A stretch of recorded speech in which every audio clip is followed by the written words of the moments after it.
Bonjour et bienvenue sur netprof.fr pour une leçon de français pour étrangers, la prononciation. Nous allons voir les consonnes finales. Alors regardez la première phrase, comment est-ce que vous la prononcez? Alors je lis, ils veulent manger du riz. Donc on remarque que le S n'est pas prononcé, ils. Veulent, le T n'est pas prononcé, ni même le N, et ça c'est pour tous les verbes au présent, avec les verbes réguliers bien sûr, à la troisième personne du singulier, on ne prononce pas la terminaison. Veulent. Manger, on ne prononce pas le R, on n'entend pas le son R. Le R en fait transforme la prononciation du E en E, et également le Z qui n'est pas prononcé. Donc les quatre consonnes de cette phrase finale, les quatre consonnes finales, ne sont pas prononcées, elles sont muettes. Alors regardez la deuxième phrase. Ce qui est particulier, c'est que les consonnes, quelquefois, se prononcent à cause de la liaison. Alors, je vous laisse prononcer cette phrase. Donc, ils ont des idées très intéressantes. Ici, ils ont. Le S se prononce à cause de la liaison. Et c'est la même chose ici. C'est la même chose ici. Alors que le T n'est pas prononcé. Le S ici n'est pas prononcé. Le S n'est pas prononcé. Alors, remarquez que quelquefois dans ces liaisons, le son de la consonne change un peu, comme ici le D en position finale se prononce comme un T, un grand arbre. Donc on entend ici en fait T. Ou bien quand on dit quand il arrive. Et aussi si un mot se termine par une lettre qui n'est pas prononcée, comme le porc, même si on le met au pluriel par exemple, on ajoute un S, eh bien ce S est muet bien entendu, mais le T reste bien entendu muet. Alors, quelles sont les consonnes qui se prononcent en position finale? Il y a le son que, comme le C de sac, avec, donc, mais aussi à l'intérieur d'un mot, donc à la fin d'une syllabe, électrique, ou la lettre Q comme 5, coq, ou le K du mot anglais stock. Mais attention, dans tabac, le C ne se prononce pas.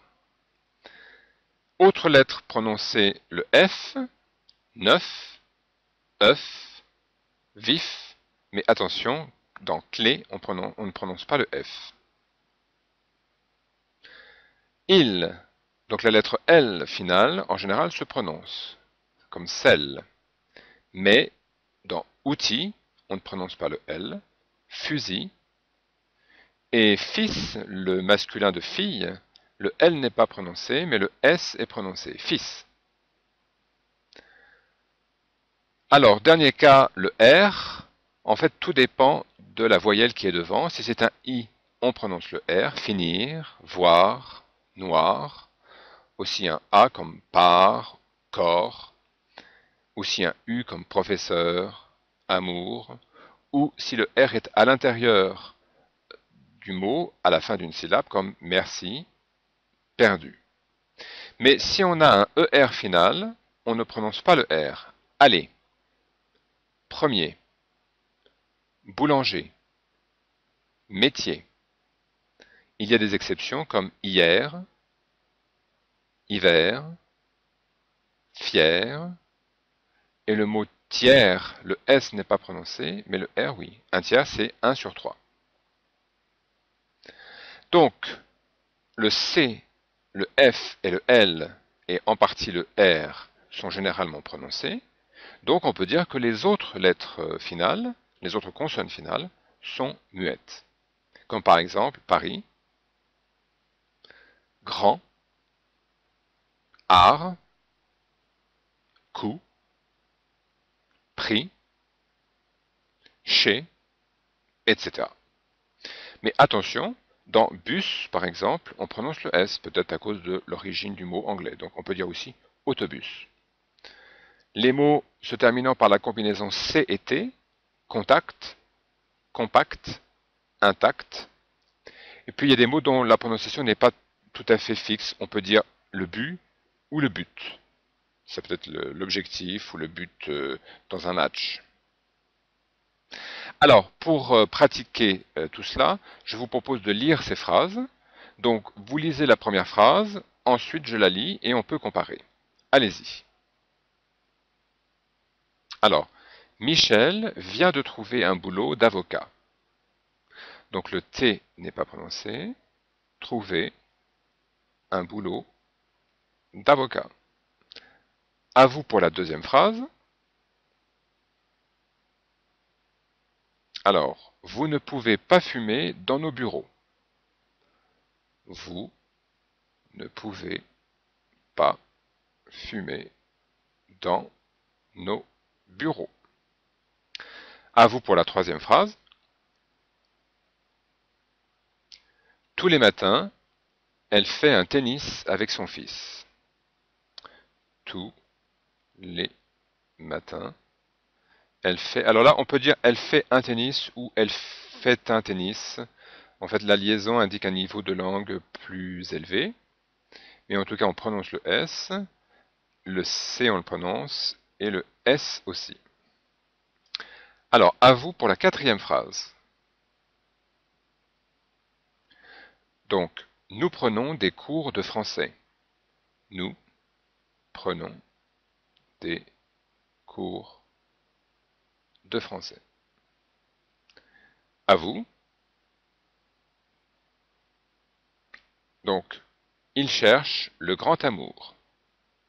Il cherche, ici on prononce t, le grand amour. La phrase suivante, à vous. Il faut manger beaucoup de légumes verts. Il faut manger beaucoup de légumes verts. Donc le T en fait ne se prononce pas non plus au singulier et non plus au pluriel. À vous. Je connais un petit restaurant ouvert tard le soir. Je connais un petit restaurant ouvert tard le soir. Et c'est à vous pour la dernière phrase. Je la lis. Mes parents vont déjeuner dans le quartier des Champs-Élysées. Mes parents vont déjeuner dans le quartier des... Ici, on fait la liaison obligatoire Champs-Élysées, mais le S final est muet. Voilà, j'espère que c'est plus clair pour vous maintenant, et je vous souhaite une bonne continuation. Au revoir et à bientôt.